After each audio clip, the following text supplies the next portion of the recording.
அப்ப 131 சீட்ல வந்து நிச்சயமாக சவுத்ல இருக்கிற சீட்ல நிச்சயமாக காங்கிரசுக்கு அலைஸ் தேட வேண்டிய அவசியம் கிடையாது.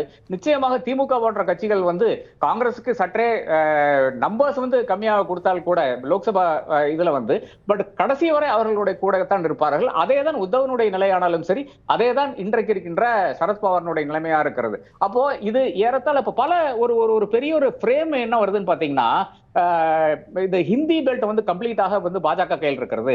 அதனால வந்து இந்தியா கூட்டணி வந்து -200 ஆரம்பிக்கிறது என்று ஒரு வாதத்தை வைக்கிறார்கள். ஏறத்தாழ பாஜகனுடைய நிலையும் அதுதான். 131 சீட்டு வந்து சவுத்ல இருக்கிறதுல ஒரு 10, 12 சீட்டுக்கு மேல அவர்களுக்கு கான்பிடென்டாக கிடையாது. நார்த் ஈஸ்ட்ல இருக்கிற 25 சீட்லயும் ஏறத்தாழ அதே கதிதான்.